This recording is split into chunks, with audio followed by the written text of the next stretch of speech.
Ako si Kamaestro. Ibabahagi ko sa inyo ang isang kwento. Hango sa totoong buhay, simulan na natin. Habang kumakain si Marcos, tumayo naman si Rodrigo at lumabas ng silid kainan. Nakasalubong nito si Mang Ben. Napansin ang pagkabalisa sa mukha nito. Anong nangyari, Rodrigo? Bakit parang balisa ka?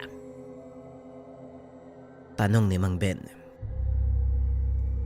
Wala naman ito, Manong. Pagod lang siguro ako. Tugon ni Rodrigo. Kilala kita eh. Simula nang magsama kayo ni Senyora, nakabisado ko na ang ugali at reaksyon ng mukha mo. Kaya alam ko kung merong gumugulo sa iyong isipan. Wika ni Mang Ben. Napabuntong hininga si Rodrigo. Nilingon si Marcos na nooy nakikipagtawanan kay Luciano habang patuloy na kumakain. Kasi, nag-aalala ko sa nangyari kay Marcos eh. Bigla na lang nawala yung mga dasal na pinatato niya. Ang naiwan lang, yung selyo ng angkan. Tugon ni Rodrigo. May nangyayari bang kakaiba sa kanya? Sa tingin ko ay wala naman. Sa totoo lang, mas payapa ang mukha ng anak mo ngayon. Kung ihahambing noon tignan mo, nagagawa niyang makipagbiroan kay Luciano. Muling wika ni Mang Ben. Bagay na noon lang napansin ni Rodrigo. Ay siguro nga, Manong. Masyado lang akong nadadala sa mga nangyayari. Nagkakasabay-sabay kasi ang lahat eh. Hindi ko alam kung alin ang mauuna. Pero mukhang tama ka, Manong. Wala nga siguro akong dapat ipag-alala, no? Tugon ni Rodrigo. Huwag ka masyadong mag-isip sa kaligtasan ng anak mo. Hindi siya ilalagay ng Diyos sa kanyang katayuan kung walang dahilan. Sa nakikita ko, mukhang napagtanto na ni Marcos ang bagay na yon. Muling wika ni Mang Ben. Kahagad na itong tumuloy palabas ng tahanan. Muling pinagmasdan ni Rodrigo ang anak. Napansin nito ang napakalaking pagbabago sa binata sa loob lamang ng 2 araw. May tiwala ko sa Panginoon. Kung ano man ang magiging plano mo para sa aking anak, kalooban mo ang siyang masusunod. Wika ni Rodrigo sa sarili. Akmang lalabas na ito ng tahanan nang bigla namang magsalita si Marieta mula sa kanyang likod. Ngayon lang kita nakita na nag-alala ng ganyan kay Marcos ah. Sabihin mo nga sa akin, ano bang iniisip mo? Wika ni Marieta. Napalingon si Rodrigo. Nagulat ito sa biglaang pagsulpot ng asawa. Ay naku naman, oo. Kahit kailan talaga, Marieta. Hindi ba pwedeng hindi mo ko gulatin? Nag-aalala ko sa nangyari kay Marcos dahil sa biglaan niyang pagbabago. Pero napagtanto ko, wala naman pala akong dapat ipag-alala. Tama ang sinabi ni Manong Ben. Pagpapaliwanag ni Rodrigo. Bakit ba? Ano bang nangyayari kay Marcos? Tanong ni Marieta. Ikaw na mismo ang tumuklas. Dahil sa totoo lang nakakamangha eh. Hindi ko alam ang nangyayari. Nilingon ni Marieta ang anak. Napansin ito na wala na nga ang mga markang dasal sa braso ng binata.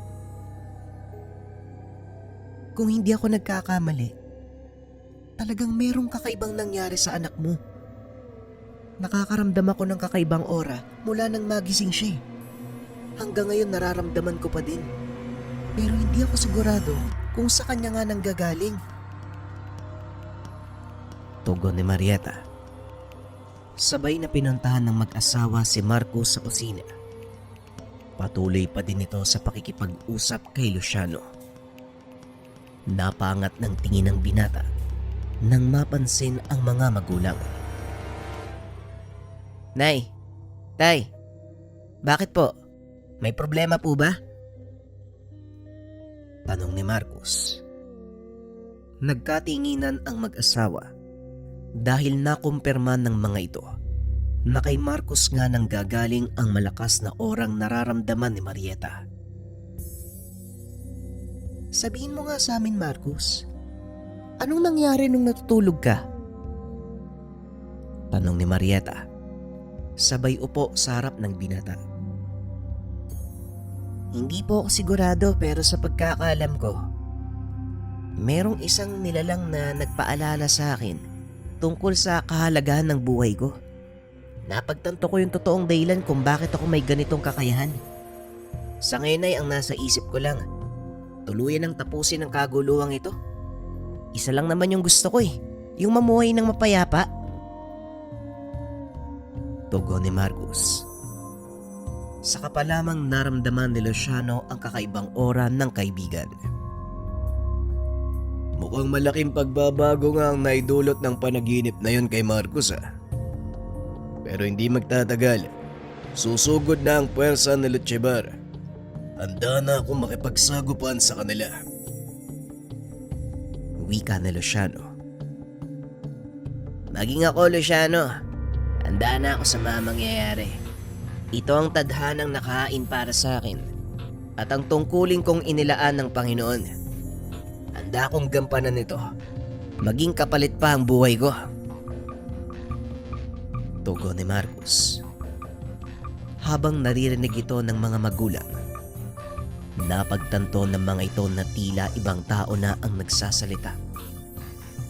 Malayong malayo ang taong karap ngayon sa anak na inaruga at pinalaki nila noon. May mahalagang bagay lang ako naisabihin sa iyo, Marcos. Ang pangarap ng kalaban natin, maging immortal. Makakamit niya lang yon kung makuha niya ang kaluluwa ng kahit isa sa inyo ng nanay mo. Wika ni Rodrigo. Tama ang iyong ama, Marcos. Ang selyo ng ating angkan ay isang uri ng susi para mabuksan ang lagusan ng impyerno. At sa oras na makuha ito ni Lutchebar, walang makakapigil sa kanya na palabasin ang lahat ng demonyo mula sa lugar na yun at gamitin ang kapangyarihan ng mga ito para magkaroon siya ng buhay na walang hanggan. Pagpapaliwanag ni Marieta. Saan naman niya gagamitin ang pagiging immortal? Alam mo na, iisa lang ang ibig sabihin nito Duwag ang Lutchebar na sinasabi niyo. Takot siyang harapin ang katotohanan ng buhay. Lahat ng nilalang na isinilang, may nakatakdang katapusan. Ito lang ang pinakasiguradong bagay sa buhay natin bilang tao. Sa oras na matupad mo ng iyong tungkulin, magkakaroon ka ng karapatang bumalik sa kanlungan ng ating maylikha. Saka palang magkakaroon ng buhay na walang hanggan. Ito yung isa sa mga aral na natutunan ko doon sa nilalang na nakausap ko sa panaginip. Wika ni Marcos. Tama ka, anak. Pero masyado nang naging mapanganib ang kaduwagan ni Lutchebar. Umabot na sa puntong marami ang napapahamak. At ngayon, nandito na din tayo sa yugto kung saan may pagkakataon tayong pigilan ng kanyang mga hangarin. Kaya gawin na natin to ngayon dahil hindi ko alam kung may susunod pang pagkakataong kagaya nito. Tugon ni Rodrigo. Sumang-ayon naman ang lahat sa sinabi nito. Muling pinatawag ni Marieta ang mga kasamahan upang ibigay ang huling plano. Dumating sa mansyon sina Omar at ang mga kababaryo. Maraming salamat sa inyong pagdalo. Alam kong malaking sakripisyo ito para sa inyo. Kaya kung labag sa kalooban nyo ang pagpunta sa lugar na ito, hindi namin kayo pipilitin. Nauunawaan kong may mga pamilya kayong maiiwan kung sakaling may mangyaring hindi natin inaasahan. Wika ni Rodrigo. Wala kang dapat alalahanin, Manong Rodrigo. Dahil ang mga pamilya namin mismo ang dahilan kung bakit kami nandito ngayon at makikipaglaban. Tugon ni Omar. Kung ganon, wala na akong agam-agam. Omar, kakailanganin ko ang tulong ng inyong pangkat. Paniguradong gagamitin ni Lutchibar ang hukbo ng mga mambabarang. Kayo lang ang may kakayahan para tapatan sila. Wika ni Rodrigo. Kung hindi nyo na itatanong, ang pangkat ni Omar may mataas na kasanayan sa pananambal o pangontra sa anumang sumpa ng mga mambabarang. Asahan mo ang tulong ng pangkat ko, Manong. Ngayon din magtatalaga ako ng ilang manunugis para matunto ng kinaroroonan na Lutchibar. Tugon ni Omar. Ngunit pinigilan ito ni Marcos. Wag, Mang Omar. Sila ang may kailangan, kaya siguradong sila ang lalapit sa atin. At isa pa, ayoko nang may mapahamak sa inyo na hindi naman kailangan. Mapanganib ang paglapit sa kinaroroonan ni Lutchibar, lalo pat may mga kasangga itong mambabarang. Wika ni Marcos. Tama si Marcos. Paniguradong maaamoy na mga kalaban ng presensya natin kahit ilang milya pa ang layo mula sa kanilang kinaroroonan. Tugon ni Luciano. Kung ganon, itaas niyo ang depensa ng mansyon. Dahil alam kong sa mga mangyayari, buong pwersang susugod. Natigilan si Marieta sa pagsasalita. Dali-dali namang lumabas ng tahanan si Luciano. Mukhang napaaga ang kanilang pagsalakay. Mga kasama, alam nyo na ang gagawin. Kung sakaling makakarap nyo si Lutchibar, huwag kayo basta-bastang sasalakay. Lalo ka na, Marcos. Alam kong papairalin mo na naman ang katigasan ng kokote mo. Pero sa pagkakataong ito, sana naman pakinggan mo ang mga sinasabi ko. Wika ni Rodrigo. Sa kabila ng katotohanang hindi niya mapipigilan ang anak, umaasa pa din itong makikinig sa kanya si Marcos. Gagawin ko ang lahat, tay, para umiwas sa madahas na labanan. Pero sa oras na masaktan kayo ni nanay, pasensya na, tay. Kahit ang Diyos, hindi ako mapipigilan sa gagawin ko sa taong yun. Tugon ni Marcos. Ito ang kinakatakot ko, Rodrigo. Sa oras na makita si Marcos at Lutchibar, paniguradong walang makakapigil sa mga mangyayari. Wika ni Marieta. Nilingon ito ng binata at muling nagsalita. Naririnig ko po ang sinasabi niyo, Nay. Huwag kang mag-alala. Kagaya ng sinabi ko, pipigilan ko ang sariling komprontahin si Lutchibar. Tugon ni Marcos. Matapos ay kagad itong lumabas ng silid. Habang naglalakad ang binata papunta sa bakuran, lumitaw naman sa likod nito si Drogo sa anyong demonyo. Mukhang magiging masaya ang labang ito, Marcos. Sana lang hindi mo nakakalimutan ang kasunduan natin. Wika ni Drogo. Kung hindi ko pa alam ang totoo mong anyo, isipin kong seryoso ka sa mga sinasabi mo eh. Pero Drogo, Rafael, masaya ako naging kaibigan kita. Tugon ni Marcos. Biglang nagliwanag ang katawan ni Drogo. Unti-unting naglabasan ang 4 na pakpak. Sa pagkakataong ito, nagbago ang anyo ng gabay. Ipinakita ang totoong itsura. Mas masaya ako higit kanina man, Marcos. Dahil sa wakas, nagawa mong makipag-isa sa 7 arkanghel. Tandaan mo, Sa kahit anong laban, basta para sa kabutihan, lagi kaming tatayo sa likod mo. Wika ni Rafael. Maraming salamat, Rafael. Huling laban na natin to, kaya ibigay mo na ang lahat. Tugon ni Marcos. Huwag mong sabihin yan, Marcos. Dahil hanggat nabubuhay ang kasamaan, hindi kailanman magiging huli ang laban na ito. Patuloy na makikipagsagupaan sa kasamaan ng inyong magiging saling lahi. At hanggat hawak ng iyong angka ng selyo ni Azrael, narito kaming mga gabay na handang tumulong sa inyo. Wika na Rafael. Huminto si Marcos sa paglalakad. Natanaw nito si Luciano. Nagtaas ng depensa sa paligid ng mansyon. Nilapitan nito ng binata upang kausapin.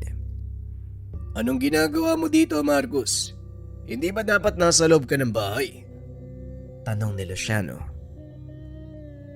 Bakit naman? Kayo lang ba'y may dapat gawin? Alam mo Manong Luciano, tumayo kang nakakatandang kapatid para sa akin. Nagpapasalamat ako dahil kahit napakatigas ng ulo ko, nanatili ka pa rin sa tabi ko. Napahinto sa ginagawa si Luciano. Nilingon si Marcos na noon ay naglalakad pabalik sa loob ng tahanan. Hoy! Saan ka pupunta? Halika nga dito! Tulungan mo na lang ako! Wika ni Luciano. Huminto naman sa paglalakad ang binata.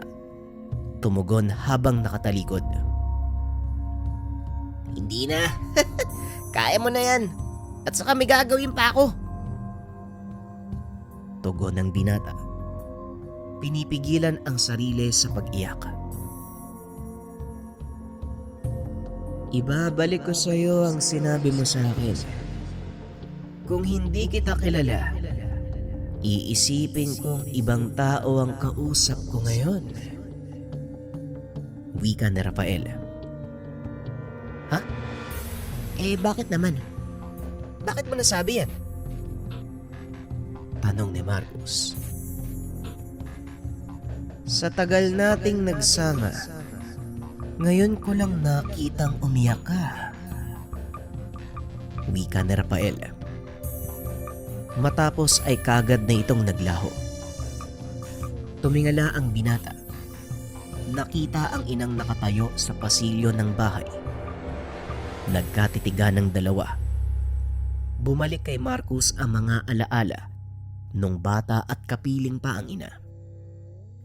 Pilit na pinipigilan ni Marcos ang mga luha. Lumingon naman ito sa gawing kanan. Nakita ang ama habang kausap si Omar. Tila naramdaman ni Rodrigo ang titig ng binata, kaya napalingon din ito sa kanya. Naalala ni Marcos ang mga panahon na nakikipaglaro siya sa ama sa mismong bakuran. Hindi napigilan ni Marcos ang sarili. Tuluyan na itong umiyak. Kaya tumakbo ito papunta sa likod ng bahay, kung saan nakita niya si Mang Ben na nagdidilig ng mga halaman. Kailangan diligan ng mga halamang ito para hindi malanta. Kahit nagkakagulo tayong mga tao, kailangan mabuhay ng mga tanim na ito.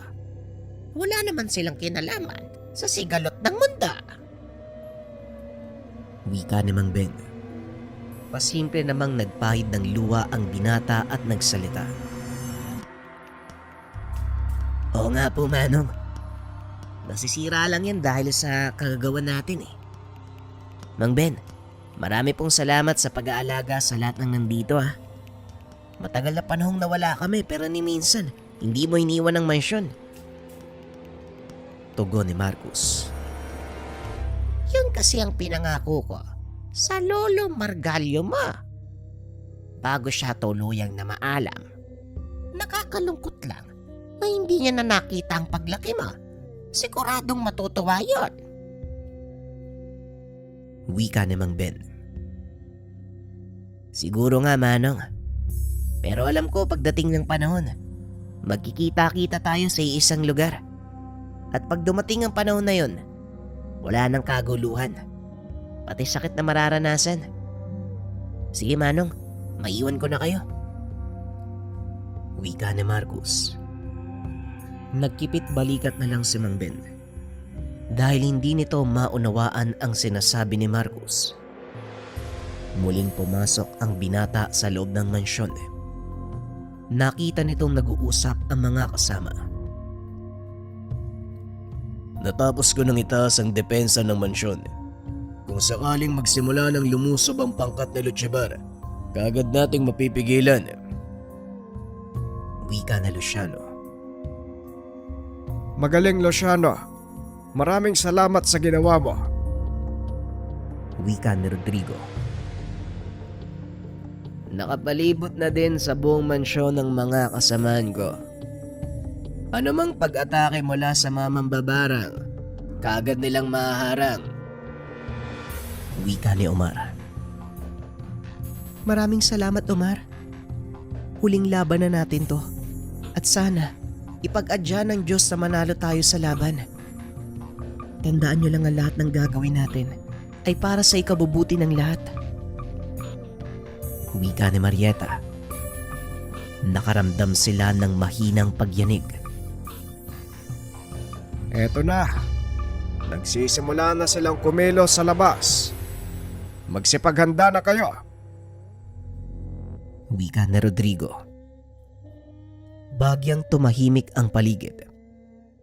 Dumungaw si Luciano sa balkonahe. Nakita ang mga kasamahan ni Omar na nag-uusal ng mga inkantasyon.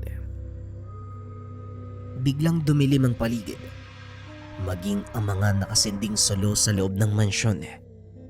Biglang namatay. Malakas na tawa ang umalingaw-ngaw sa paligid.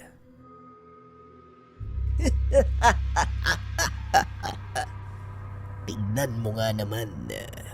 Kompleto ang pamilya. Para kayong mga dagang nagtatago sa loob ng isang lungga. Bakit hindi kayo lumabas at harapin ako? Wika ng boses. Kagad itong nakilala ni Rodrigo. Walang duda. Kay Lucibar ang boses na yan. Marcos, anak. Teka. Nasaan ang isang yon? Nataranta ang lahat. Biglang nawala si Marcos. Walang nakakita sa binatang lumabas ng mansyon. Sumilip sa labas ng bintana si Marieta. Ngunit wala din si Marcos. Saan ba nagpunta yung batang yun? Rodrigo, hanapin mo yung anak mo. Wika ni Marieta. Napag-usapan na natin to, Marieta. Kaya pakiusap, huwag mong ituring na bata si Marcos. May tadhana siyang dapat gampanan. Kailangan nating tanggapin ang anumang maaaring mangyari sa kanya. Wika ni Rodrigo. Alam ko, Rodrigo. Pero kahit gaano pa kahalaga ang misyon ni Marcos, kahit ano pang sabihin mo, hindi mo maaalis sa akin na mag-alala dahil anak ko pa din siya. Tugon ni Marieta. Ganon din ako, Marieta. Nag-aalala ko sa maaaring mangyari. Pero magtiwala ka sa kakayahan ng anak natin. At sa mismong nakaatang sa kanyang balikat, hindi siya papabayaan ng amang may likha. Pag-uusap ng dalawa. Muling nabaling ang atensyon ng mga ito. Nang marinig na nagsisigawan ang mga manonogis sa labas ng mansyon. Naloko na. Mukhang nagsisimula na silang sumalakay. Nakikipaglaban na ang mga manonogis. Nakita ni Omar. Isa-isang nagbabagsakan ang mga kasamahan. Kaya kagad itong lumabas ng bahay para tumulong. Luciano, dumito ka sa loob ng mansyon. Panatiliin mo ang integridad ng depensa Hindi dapat makapasok ang mga kalaban. Wika ni Rodrigo. Kaya ko naman pagsabayin ang pagpapanatili ng depensa at pakikipaglaban, Manong. Kaya hayaan niyo po akong tumulong. Tugon ni Luciano. Sapat na tulong na ang panatiliing buo ang mansyon, Luciano. Ito lang ang tanging may iwang alaala para kay Marcus. Kaya pakiusap, protektahan mo ang tahanang ito. Wika ni Marieta. Wala nang nagawa si Luciano, kundi sundin ang pakiusap ng mag-asawa. Masusunod po, Senyora Marieta. Tugon ni Luciano. Naglakad papunta sa balkonahe si Marieta. Natanaw nito mula doon ang pangkat ni Lutyebar. Nakatayo ang mga ito sa labas ng bakuran habang pilit na sinasara ng mga kasamang mambabarang ang depensang ginawa ni Luciano. Napatitig si Lutyebar sa mag-asawa habang nakaturo at nakangisi ng nakakaloko. Walang yang Lutyebar talaga to. Humanda siya sa akin. Sa oras na makababa ko dito. Wika ni Rodrigo. Iniwan naman ito ni Marieta. Kumalma ka. Hindi natin alam kung yan nga ang totoong katawan ni Lutyebar. Magsasayang ka lang ng lakas eh. Wika ni Marieta. Walang duda, Senyora. Yan ang totoong katawan ni Lutyebar. Wika ni Luciano. Paano mo nasabi, Luciano? Wala na ang mga isinugo niyang alagad. Kaya wala na din ang kakayahan niyang magpalipat-lipat ng katawan. Naobserbahan ko ito nung minsan kayong makipaglaban sa tatlo niyang galamay. Pag-uusap ng dalawa. Muli namang nagsalita si Lutyebar. Nakakapagod ang mag-antay. Kung talagang matatapang kayo, bakit hindi nyo ibaba ang depensa at harapin ako? Ang lakas ng loob nyong patayin ang aking mga alagad. Tapos ako, ayaw nyong harapin. Wika ni Lutyebar habang nagwawala sa labas ng bakuran. Bakit hindi mo subukang pumasok nang makita mong hinahanap mo, Lutyebar? Pangahamon ni Marieta. Tumawa ng malakas si Lutyebar at muling nagsalita. Anong akala mo sakin? Hunghang! Hindi ako lalakad papasok sa isang patibong. Tugon ni Lutyebar. Hindi ba gusto mong gumanti? Bakit hindi mo gawin? Pangaasar ni Marieta. Ngunit alam ng ginang na hindi ito lalapit sa kanila, lalo pat magkasama silang dalawa ni Rodrigo. Walang pag-asang pumasok ang duwag na yan dito sa bakuran. Kaya tayo ang magdadala ng labanan sa kanya. Wika ni Rodrigo. Parang itinaga sa bato ang sinabi nito. Dahil ang sunod na ginawa ni Lutyebar ang naging dahilan para tuluyang lumabas ng mansyon ng pangkat. Kung hindi kayo lalabas sa lugar na yan, buong bayan ang magdurusa. Kaya mamili kayo. Harapin niyo ako o panonoorin mula sa kinaroroonan niyo ang unti-unting pagkaubos ng tao sa bayan.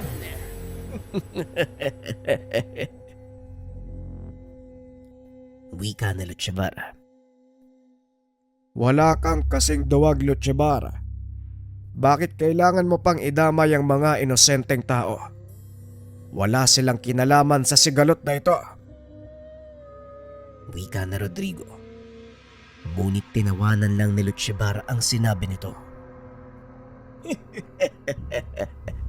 Huwag niyo kong sisihin dahil kayo ang pumili nito. Nasa kamay niyo ang buhay ng mga tao. Bibigyan ko kayo ng 10 minuto para makapag-isip. Muling wika ni Lutsebar. Sabay upo sa malaking bato. Anong gagawin natin ngayon? Wala sa plano ang madamay ang mga tao sa bayan. Wika ni Marieta. Nililin lang tayo ni Lutsebar. Masyado siyang mautak, kaya huwag kayong magpapadala sa pang-uudyok niya.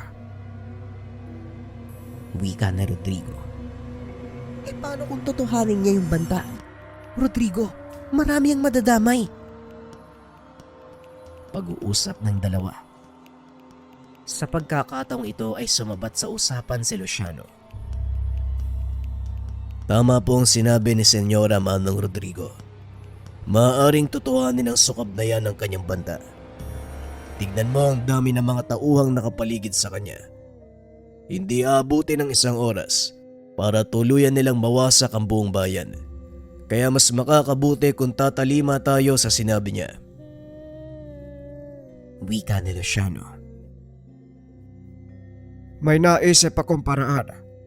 Susubukan kong hamunin siya sa isang laban nang sa ganon mailihis ang kanyang atensyon. Sa oras na pumayag si Lutsebar, Marieta, simulan mong patumbahin ang lahat ng mga alipores niya. Wika na Rodrigo. Ngunit mariin itong tinutulan ni Marieta. Nababaliw ka na ba? Hindi mo kakayanin mag-isa sa Lutsebar. Pagpapakamatay ang gagawin mo. Tugon ng asawa. Huwag kang mag-alala, Marieta. Handa ako sa anumang kakalabasan ng desisyon ko. Ito lang ang naisip kong paraan para hindi madamay ang taong bayan sa kaibangan ng lentek na yan. Tugon ni Rodrigo. Hindi mo kailangan magsakripisyo, Rodrigo. Ganon din ang mga tao, Marieta.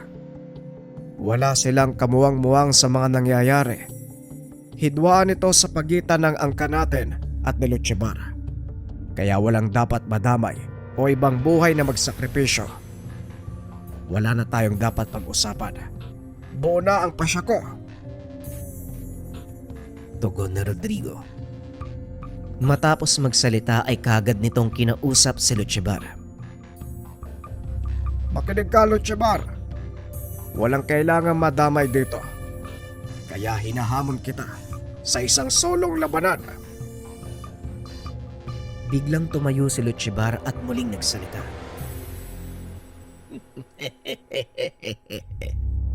Mukhang magandang mungkahi.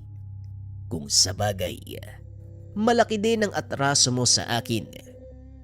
Kaya sige, tatanggapin ko ang hamon mo. Pagkatapos kong paglaruan ang mga taong bayan. Tugon ni Lutsebar. Kinumpas nito ang kamay. Kagad nag-alisan ang mga kasama nitong mambabarang. Naiwan lang ay ang ilang tagasunod nito. Napilit pa rin sinisira ang ginawa nilang depensa. Napakawalang hiya talaga ng taong yan.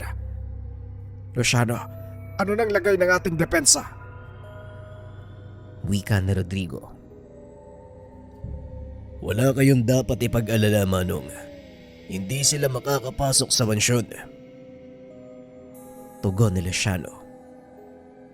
Kailangang pigilan ng mga mambabarang sa gagawin nila. Omar, magbadali ka. Sundan mo ang mga alagad ni Lutsebar. Wika ni Marieta. Kagad namang sumunod si Omar. Kasama ang kanyang mga tagatugis. Sinundan nito ang mga mambabarang. Dali-dali na ding bumaba si Rodrigo. Tumakbo papunta sa kinaroroonan ni Lutsebar. Nang makalapit ito sa mga alaga ng kalaban, isang malakas sa suntok ang pinakawalan nito sa lupa, dahilan para magsipagtalsikan ang mga kaaway. Tumawa ng malakas si Lutsebar at muling tumingin kay Rodrigo. Sa wakas, bumaba ka na din. Pero huli na, Rodrigo. Dahil sa mga oras na ito, unti-unti nang pinapatay ng mga mambabarang ang mga tao sa bayan. Yan ang problema sa inyo. Masyado niyong iniisip ang ibang tao na walang pakialam sa inyo. Hindi niyo ako gayahin. Sarili ko lang ang problema ko. Lalong nang galaiti si Rodrigo sa sinabi nito. Ngunit pilit pa rin pinapakalma ang sarili. Tapusin na natin to, Lutchebar. Ikaw at ako lang. Wika ni Rodrigo, sabay bunot ng kanyang itak.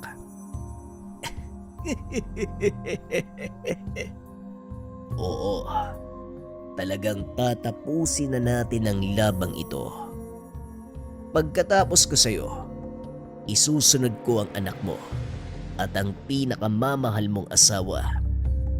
Sa wakas, makukuha ko na din ang pinaka-inaasam na buhay na walang hanggan. Tugon ni Lutchebar. Nilingon ni Rodrigo si Luciano. Kagad namang nakuha ng binata ang ibig nitong sabihin.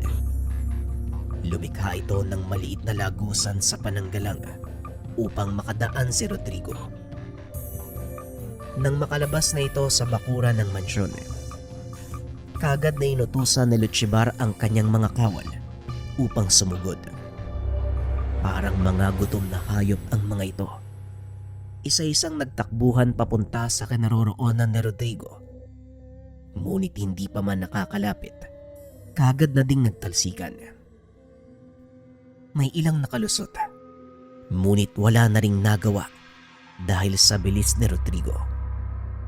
Kung titignan, hindi mo makikita sa kanya ang taglay na kakayahan dahil matanda na ang panglabas na anyo ni Rodrigo.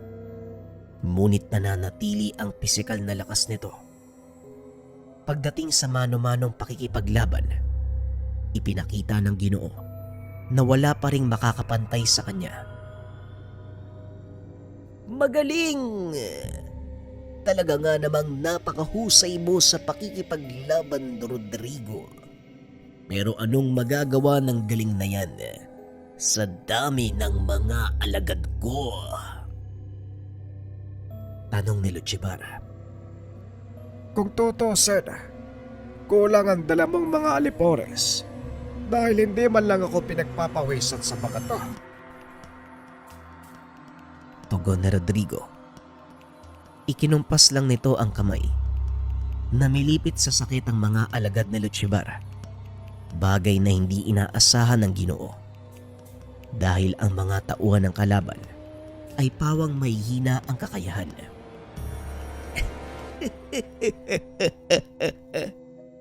Ngayon nauunawaan mo na ang sinasabi ko. Ang mga taong yan ay walang alam na nasa ilalim sila ng aking kapangyarihan. Kaya pumili ka. Papatayin mo sila o ikaw ang papatayin nila. Kahit kailan, napakatuso mo talaga. Lumaban ka ng patas, Lutchebar. Naririnig mo ba ang sinasabi mo, Rodrigo? Sa tingin mo, patas ba ang ginagawa nyo nung pagkaisahan nyo kung mag-asawa? Walang patas sa mundong ito, kaibigan. Ang meron lang, manglalamang at ang nalalamangan. Wika na Lutchebar. Muli nitong itinaas ang kamay. Nagsipagtayuan ang mga alagad. Kahit may mga pinsala sa katawan, patuloy pa rin sumusunod sa utos niya ang mga ito. Sa kabilang banda, nakarating na si Umar at ang mga kasama nitong manunugis sa bayan. Naabutan nito ang mga mambabarang. Dali-daling inutusan ang mga kasamaan upang pigilan ang mga ito. Kampante si Umar sa taglay na kakayahan ng kasama dahil ilang beses na silang naharap sa ganitong sitwasyon. Ngunit walang alam si Umar na ang pagsalakay na yun sa bayan, isang malaking diversyon ni Luciano upang mabawasan ang bilang ng mga tao sa mansyon. Bandang huli, napagtanto nito ang plano ng kalaban.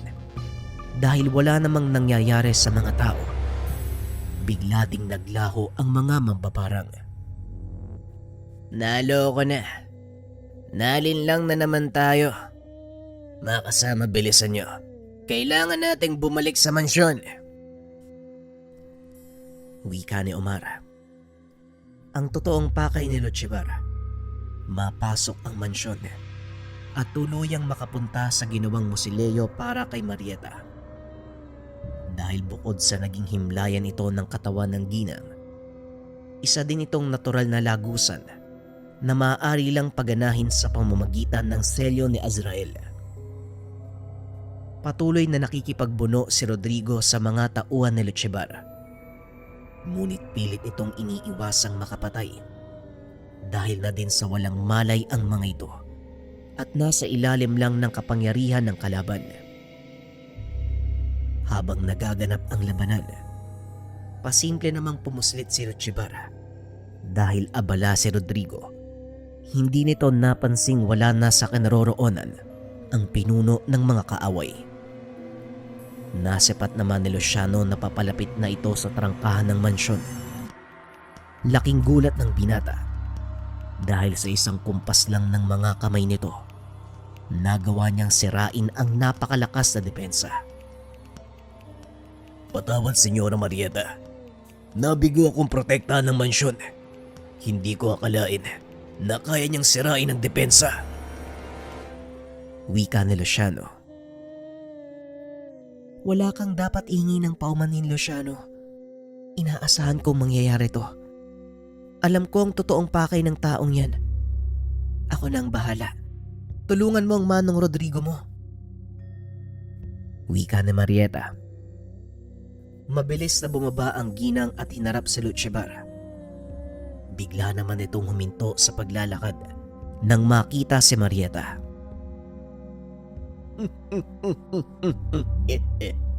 Kumusta, Marieta?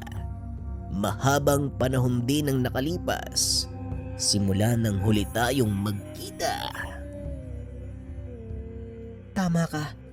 At gaya ng dati, hindi pa rin nagbabago ang tabas ng mukha mo. At ikaw, gaya pa rin ng dati. Masungit ka pa rin. Pero papasan ba't aamo ka rin? Wala nang makakapigil sa gusto kong mangyari. Sa wakas, mabubuhay ako ng walang hanggan. Pasensya na, Lochevar. Pero hindi yun mangyayari hanggat nabubuhay ako. Sino ba nagsabing kailangan kita ng buhay? Pag-uusap ng dalawa. Kagad inilabas ni Marieta ang kanyang sandata. Walang pagdadalawang isip na sumugot papunta sa kinakatayuan ni Lochevar. Mahaba pa naman ang oras ko, kaya makikipaglaro muna ako sa'yo bago kita tuluyang ialay sa aking Panginoon. Wika na Lochevar. Sabay salubong ng atake ni Marieta. Sa kabilang dako naman, nagulat si Rodrigo nang makita si Luciano sa labas ng mansyon. Anong ginagawa mo dito? Nasaan ang senyora mo? Tanong ni Rodrigo. Pasensya na, Manong. Ngunit nagawang makapasok ni Lochevar sa bakuran ng mansyon. Masyadong malakas ang taglay niyang pambasag dasal, kaya nagawa niyang sirain ang depensang ginawa ko. Tugon ni Luciano. Naloko na. Wala na tayong magagawa doon. Ikaw muna ang pumalit sa akin dito. Kailangan kong makabalik sa loob ng mansyon. Mag-iingat ka, Luciano. Huwag mo silang papatayin. Hindi nila alam na nasa ilalim sila ng kapangyarihan ni Lochevar. Wika na Rodrigo. At saktong dumating ang pangkat ni Omar. Patibong ang lahat, Manong. Wala mga mambabarang sa bayan. Alam ko, Omar. Nalin lang tayo ni Lochevar. Ginawa niya yon para mahati ang puwersa natin, para mas madali niyang mapasok ang mansyon. Ang inaalala ko, ang Senyora Marieta mo. Muling wika ni Rodrigo. Sabay tingin sa asawang nakikipaglaban kay Luchibar. Ilang sandali pa, nagawa ng patulugin ng tatlo ang mga alagad ni Luchibar. Dali-dali silang tumakbo papunta sa kinaroroonan ng dalawa upang tumulong. Nang makalapit sila sa lugar, biglang kinumpas ni Marieta ang mga kamay. Tumalsik palayo ang tatlo. Hoy Marieta, anong ginagawa mo? Wika ni Rodrigo. Diyan ka lang. Huwag kang makikisali. Tugon ni Marieta. Napalingon naman si Luchibar sa kinakatayuan ni Rodrigo. Tama ang mahal mong asawa. Huwag kang makikisali. Magantay ka ng iyong pagkakataon. Huwag kang mag-alala. Magiging parte ka din ng bago kong katawan. Wika ni Luchibar. Nawala na ito sa wisyo, kaya nagawa siyang patamaan ng atake ni Marieta. Bagay na ikinagalit nito. Ngayon, damhin mo ang unti-unting kamatayan sa pamamagitan ng lason mula sa tabak ng atardar. Pangaasar ni Marieta. Ulangya ka talagang babae ka. Bakit hindi ka nalang sumuko? Wika ni Luchibar. Unti-unting naramdaman ni Rodrigo ang pagtaas ng enerhiya nito. Ilang sandali pa, tuluyan ang lumabas ang totoo nitong anyo. Isang nilalang na may 4 na sungay, 4 na pakpak. Naging 4 din ang mga mata. Nang matanaw ni Marieta ang totoong anyo ni Luchibar, napagtanto ng ginang na hindi lang ito basta sumasamba sa prinsipe ng impyerno. Si Luchibar mismo naging isang demonyo. Napakasarap sa pakiramdam ang muling makalaya sa mundong ito. Ngunit mahina ang katawang kinaroroonan ko. Kaya kinakailangan kong makakuha ng katawan. Ang katawan niyong dalawa. Para tuluyan na akong mamuhay ng walang hanggan. Dito sa mundo na pinakamamahal ng inyong tinatawag na Diyos. Wika ng demonyo. Saka pa lamang napagtanto ng mag-asawa na hindi si Luchibar ang nagnanais nito, kundi ang demonyong nasa loob ng kanyang katawan. Sa pagkakataong ito, Marieta, hindi natatalab sa kanya ang anumang dasal pang kumbate. Imposible din na mapigilan siya gamit ang pisikal na atake. Wika ni Rodrigo. Kung ganun, anong pwede nating gawin? Hindi natin pwedeng hayaang maganap ang kalooban ng demonyong yan. Maraming tao ang mapapahamak at paniguradong ito na ang katapusan ng mundo. Wika ni Marieta. Wala tayong magagawa, Marieta. Umasa ka. May himalang paparating. Sama-sama na sila ng puwersa. Si Umar, Luciano, Rodrigo at Marieta. Nilabanan nila ang demonyo. Ngunit walang laban ang mga ito sa taglay na lakas ng demonyo. Tuluyan nang bumagsak ang kanilang pangkat. Hinila ni Luchibar ang katawan ng mag-asawa papunta sa mosileyong nasa likod ng mansyon. Habang papunta sa lugar, natanaw nito ang isa pang demonyo na nakatayo sa pinto ng mosileyo. Napangiti si Luciano nang masipat kung sino ang nilalang na yun. Drogo! Sinasabi ko na nga ba, nandito ka! Wika ni Luciano. Kagad itong hinawi ni Luchibar, dahilan para tumilapon si Luciano. Anghel na nagtatago sa kanyuan ng isang demonyo. Rafael, ang pinakamamahal na anak ng Diyos. Wika ni Lutchevara. Sa pagkakataong iyon, biglang nagbago ang anyo ni Drogo. Nanlaki ang mga mata nila Omar nang masaksihan ang kaganapang iyon. Unti-unting nag-angat ng tingin ang mag-asawa.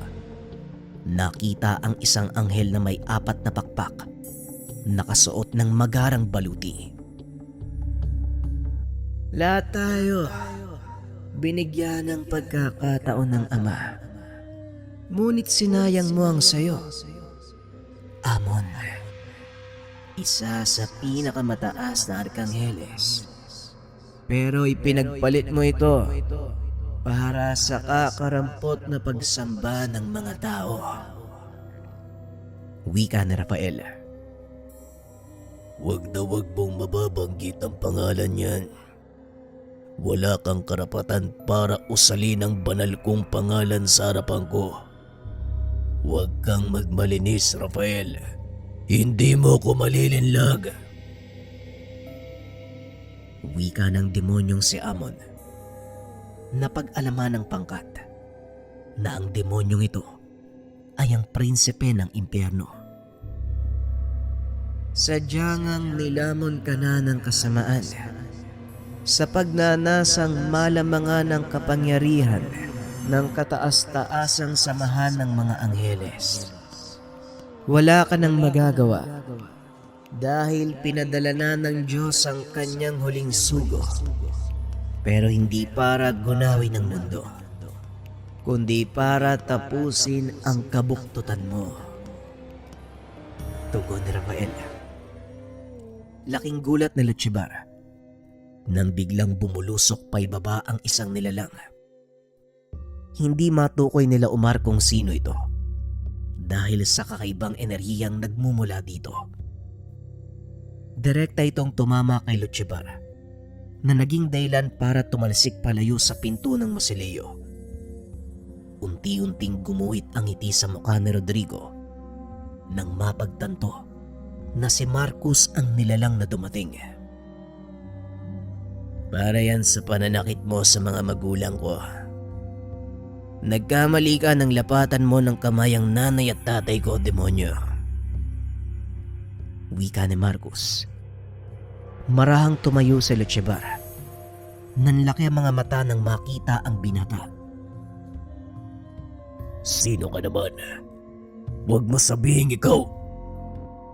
Oo, Lutchevara. Siya ang nag-iisa kong anak. Ang huling mensahero ng amang may likha. Wika ni Rodrigo. Muling kinumpas ni Lutchevara ang kamay. Tumilapon palayo ang mag-asawa na siyang pinakamalaking pagkakamali nito. Nang ibaling ang atensyon kay Marcus, wala na ang binata sa kinakatayuan. Laking gulat ni Lutchevara nang bigla na lang lumitaw si Marcus sa kanyang harapan. Isang malakas sa suntok sa sikmura ang binigay nito sa kanya. Sa kabila ng laki ng katawan nito, nagawang paluhurin ng binata ang prinsipeng demonyo. Hindi na binigyan pa ng pagkakataon ng binata si Amon na makabawi. Sunod-sunod na dasal pang atake ang binato, dahilan para lalong mapadapa sa lupa ang kalaban. Yan ang nararapat sa mga kagaya mo, ang humalik sa lupa. Wala kang karapatang maglakad ng taas noo at sirain ang magandang mundong ginawa ng Diyos. Muling wika ni Marcus. Ngunit lalo lang nagalit si Lutchevara. Dali-dali itong tumayo at sinugod ang binata. Napasigaw si Marieta dahil hindi man lang nagkaroon ng pagkakataon si Marcus na makaiwas. Napatakip ng mata ang ginang dahil ang buong akala nito tuluyan ng mapapahamak ang anak. Ngunit kinalabit ni Rodrigo ang asawa. Nang muling tinignan si Marcus, nakita nito ang 7 bola nagliliwanag paikot sa katawan ng kanyang anak. Samantalang si Lutchibar naman, sumisigaw dahil naputol ang 2 sa 4 nitong mga braso. Walang sino man ang maaaring makapanakit sa mensahero ng Diyos. Naparito siya upang ipasa ang huling hatol sa iyo, Amon. Binigyan ka ng pagkakataong makabalik sa kanlungan ng Ama sa pamamagitan ng pangangalaga ng kanyang mga nilikha. Pero anong ginawa mo? Ginamit mo ang kapangyarihang ipinagkalob sa iyo. Inalipin ang ilan sa mga nilalang at kapwa mo pinanubol para sambahin ka ng mga tao. Isang malaking kasalanan ang ginawa mo. Hindi to kayang patawarin ng Ama. Wika ni Rafael. Isa-isang nagbagong anyo ang 7 bola ng liwanag. Unti-unting humubog ng mga figura ng taong may 4 na pakpak. Bawat isa sa kanila may kanya-kanyang hawak na gamit. Nakatayo ang mga ito sa likod ni Marcus sa pangunguna ni Rafael. Wala akong pakialam sa sinasabi mong pagkakataon, Rafael. Simula nang ilagay ako ng Ama sa impyerno, di minsan, hindi ko na hinangadang makabalik sa kanyang kanlungan. Nakita ko ang totoong halaga kung bakit ako nilikha. Yun ay maging mas makapangyarihan pa ako ikukumpara sa kanya. Tugon ni Amon. Muli itong nagpalit ng anyo. Lalong lumaki ang katawan. Humaba ang 4 na sungay. Lumabas mula sa noo ang malaking bola ng apoy. Mabaging langit. Totoo ba tong nakikita natin, Marieta? Isang mataas na uri ng demonyo ang pinapatawan ng kaparusahan Ng 7 arkanghel sa mismong harapan natin. wika na Rodrigo. Oo, Rodrigo. Maniwala ka sa hindi. Nakatayo sa harap natin ang 7 hukom at ang huling mensahero ng Diyos. Pag-uusap ng dalawa. Hindi makapaniwala ang mga ito sa nangyayari. Maging si Omar at Luciano, hindi inakalang si Marcos ang sinasabing huling mensahero. Ngayon mas nauunawaan ko na kung bakit nasa katawan ni Marcos ang selyo ni Azrael. Hindi ko naisip na ang batang kasama ko ay ang tinalaga ng Diyos bilang huling mensahero. Wika ni Luciano. Kahit ako, hindi ko naisip na ang binatang nakasama at nakasalamuha ko, isa palang pinili ng Diyos. Muling ibinaling ang atensyon ng mga ito nang biglang sumigaw si Amon at sinugod si Marcus. Isang malakas na suntok ang binigay nito sa binata, ngunit sinalo ito ng isa sa mga arkanghel. Napasigaw si Amon dahil nasunog ang kamay nito nang mahawakan ni Arkanghel Miguel. Mukhang hindi ka nakakaintindi, Amon. Huwag mo nang pagurin ang sarili mo dahil wala ka nang magagawa. Nakatayo sa harap mo ngayon ang 7 hukom. Hawak nila ang 7 hatol ng may likha na ipapataw sa iyo ng huling mensahero. Kailangan ng wakasan ng kabuktutan mo. Masyado ng malaking pinsala ang nagawa mo. Kaya sa bisa ng kapangyarihang ipinagkalob ng kalangitan, ipinapataw ko sa iyo ang 7 hatol. Wika ni Marcus. Isa-isang sumanib sa kanya ang mga arkanghel, maliban kay Rafael. Nakatayo ito sa tabi ni Lutchibar habang hawak ang malaking nagliliyab na espada. Isa-isang sinambit ng binata ang mga hatol. At sa bawat pagsambit nito, may lumalabas na kadena sa lupa na siya namang gumagapos sa katawan ng demonyo. Ang unang kadena, pumalupot sa kanyang mga kamay. Ang ikalawa, sa kanyang mga paa. Ang ikatlo hanggang sa ika-6 gumapos sa katawan ni Luchibara. Bago ko ipataw ang huling hatol, Nais ko lang gawin sa iyo ang bagay na to. Wika ni Marcos, sabay suntok sa ilong ni Luchibara. para yan sa pananakit sa mga mahal ko sa buhay. At ngayon, ang huling hatol. Ang parusang 7,000 ulit na kamatayan. Nanlaki ang mga mata ni Amon sa sinabi ng binata dahil alam nito kung gaano kabigat ang parusang iyon. Paulit-ulit na mamamatay ang sino mang papatawan ng ganung parusa hanggang sa matapos ang 7,000 siklo. Ngunit sa kaso ni Amon, hindi na ito makakalaya pa mula sa impyerno dahil sa 6 na kadenang nakagapos sa kanyang katawan. Matapos basahin ni Marcos ang hatol, itinaas ni Rafael ang hawak na sandata. Itinarak ito sa katawan ni Luchibara. Matapos ay bumuka ang pakpak. Nagsimula ang tila walang hanggang kaparusahan para sa kanya. Tuluyang nilamon ng nagbabagang putik ang katawan ng demonyo hanggang sa tuluyan itong maglaho. Muling nanumbalik ang lahat sa dating ayos. Ngunit naroon pa rin ang 7 arkanghel na labis namang ipinagtaka ni Rodrigo at Marieta. Marcos anak, ayos ka lang ba? Tanong ni Marieta habang papalapit sa binata. Huwag po kayong lumapit na pasensya na po. Pero hindi ko na kayo magagawang yakapin. Natapos na po yung mission ko eh. Kailangan ko nang bumalik sa ama. Wika ni Marcos. Pero anong ibig mo sabihin, anak? Iiwan mo kami ng nanay mo? Tanong ni Rodrigo. Napangiti naman si Marcos at tumugon.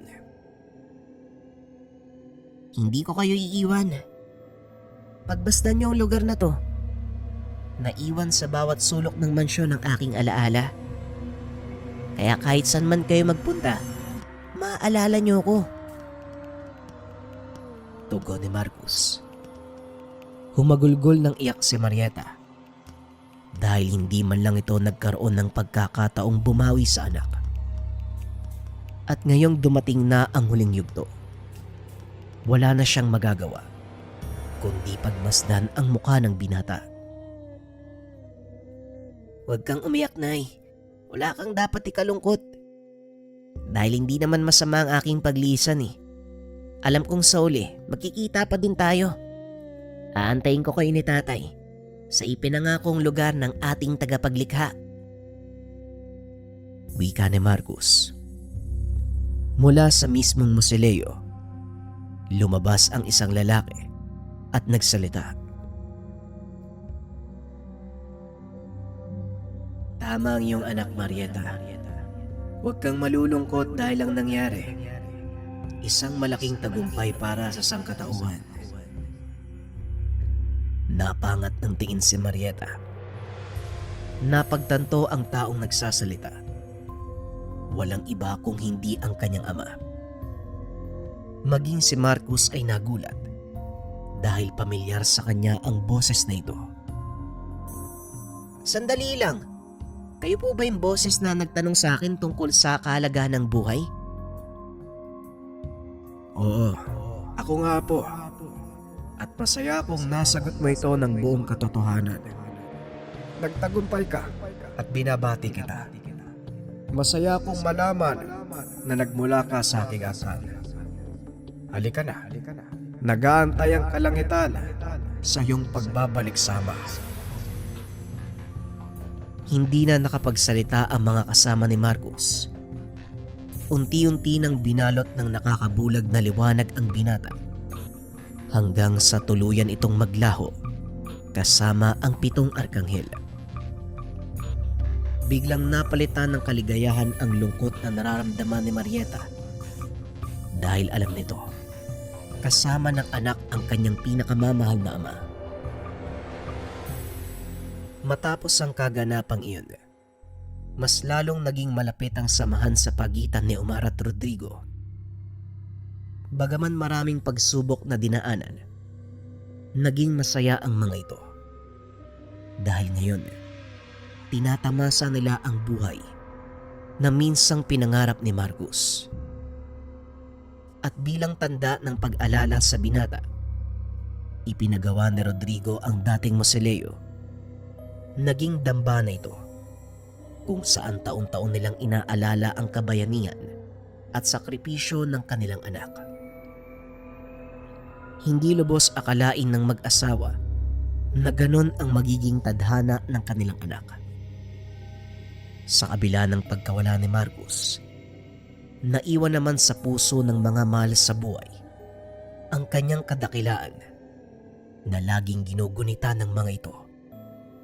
Sa mismong araw ng isilang, ang gabay ng 7 arkanghel. Maraming salamat sa pakikinig ng ating kwento, mga kabayan. Ako pinaka tumatak sa akin sa lahat ng episode, yung pangakong lugar para sa atin. Kayo ba, mga kabayan? Malamang pala, no? Lahat tayo nangangarap na makapunta roon. Share nyo naman sa comment section, mga kabayan, kung anong klaseng pangarap yung nais yung makamtan doon sa pinangakong lugar.